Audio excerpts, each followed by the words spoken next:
Hello, good morning guys. তো আজকে আমাদের লাদাখ জার্নি ডে 5। তো কালকে রাত্রে ছিলাম আমরা একটা পেট্রোল পাম্পে। এই যে আজ আমাদের সাইকেল সব প্যাকিং ডান। এখানে আছে রিপন, ভাই করে দাও। তো আজ আমাদের ইনাফ যে করে 150 কিলোমিটার চালাতে হবে। তো আজকে আমাদের রেসগুলো চাইতে হবে। কালকে আমরা ভাবছি যে রেসগুলো চালাবো, কিন্তু কিছুতে চালাতে পারিনি, কারণ কি এত পরিমাণে রোদ দিচ্ছে। এখনও 7টা বাজে, প্রায় রোদ্দু উঠেই গেছে। তো আমাদের 10টার মধ্যে মিনিমাম তো 60-এর উপরে চালাতে হবে। দেখি আজকে 150-র উপরে তো চালাবোই আমরা, যে করে হোক। এখন দিয়ে দেবো রোনা, বাজে এখন 7টা। তারপরে 3 ঘন্টা টানা সাইকেল চালার পর আমরা ব্রেকফাস্ট করবো। ওখানে আমার সময় আপডেট, এখন বাজে 10:30। তো আমরা হলো সকাল থেকে যে আমরা 70 কিলোমিটার টানবো, তারপরে রেস করবো। তো হঠাৎ করে এই যে বৃষ্টি দিয়ে দিল। আমরা এখন আন্ডারগ্রাউন্ডে আছি। এই যে বন্ধু, এখন রিপন আছে আর গৌতমটা আগে চলে গেছে। হঠাৎ করে বৃষ্টি। তো আরও 16 কিলোমিটার টানলে আমাদের পুরো 3 ঘন্টায় 70 কিলোমিটার হয়ে যেত। তো দেখি আর 70 কিলোমিটার টানার পর আমাদের এখন বাজে 12:15। আর আমরা আজকে সকালে এখনো কিছু খাই নাই। তখন আমরা ব্রেকফাস্টের জন্য নিয়ে আসছি এখানে এই সন্দেশ। 2 রকমের সন্দেশ আছে এখানে, ক্ষীরা আছে, কলা, দই। তো আজকে আমরা ভাতটা খাবো না, আজকে খাবো প্রোটিনওয়ালা খাবার। কারণ কি আজকে আমাদের মিশন 150 কিলোমিটার, কি যেভাবে হোক আমাদের 150 কিলোমিটার চালাতেই হবে। আর এখান থেকে খাওয়ার পরে আধা ঘন্টা রেস্ট করে আমরা টানা চালাবো 2টা অবধি। 2টার মধ্যে আমরা 100 কিলোমিটার কমপ্লিট করবো। আর বাকিটা চালাবো আমরা 50 কিলোমিটার, সেটা চালাবো বিকালের দিকে অর্থাৎ খাই। সেই আপডেটটা তোমাদেরকে পরে দিয়ে দিচ্ছি। এখন আমরা খাইনি।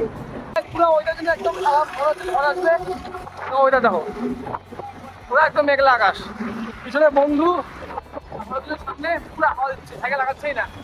তো আমাদের একটা সেফ জায়গা নিয়ে থামতে হবে। তোমার এইমাত্র ওখানে বৃষ্টি কমলো। এই যে আমার সাইকেল, আর দেখো পুরো জল জ্বলে গেছে। আর আমি একটা পেট্রোল পাম্পে আছি, আর সবাই কিন্তু আলাদা আলাদা হয়ে গেছে। আমার বন্ধু এক জায়গায়, আর ওরা দুজনে আরও আরেক জায়গায়। সবাই মানে আলাদা আলাদা হয়ে গেছে। সবাই 2 কিলোমিটার ডিস্টেন্সের মধ্যে আছে, কিন্তু সবাই আলাদা আলাদা। এত পরিমাণে বৃষ্টি পড়ে গেলে কী বলবো।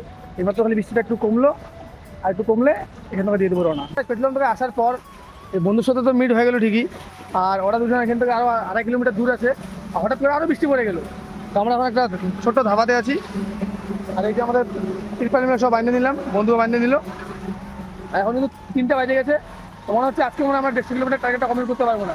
কিন্তু আমাদের 80 কিলোমিটার চালানো হয়ে গেছে। তো দেখি আর বৃষ্টিটা কতক্ষণ থাকে। 3টা বাজে গেলো, এখনও কিন্তু বৃষ্টি কমে নেই। তার জন্য আমি আর বন্ধু বিরিয়ানি অর্ডার দিয়েছি। এই যে বিরিয়ানি বন্ধু খাচ্ছে, বন্ধু তো পুরো খিদে লাগছে। আর ওরা দুজনে মানে ধাবাতে ওরাও ভাত খাচ্ছে। তো আমরা বললাম বিরিয়ানি। ওরা বেশি দূর নাই, 2 কিলোমিটারই আছে। দেখি বৃষ্টিটা কতক্ষণ পড়লো। আজকে তো মনে হচ্ছে বেশি দূর ব্যাগ হবে না। কী বলবো, ব্যাড লাক আজকে। সবাই এখন হচ্ছে 4টা 20, এইমাত্র খালি বৃষ্টিটা কমলো। আবার আমরা আমাদের জার্নির পথে রওনা দিয়েছি। বৃষ্টি পরে কিন্তু আরও 4 মাসে দেখলাম। তো দেখি কত দূর যাইতে পারি আজকে। তো আজকে তো আমাদের টার্গেট পূরণ হলো না, তাও দেখি কত দূর চালাতে পারি। চলো।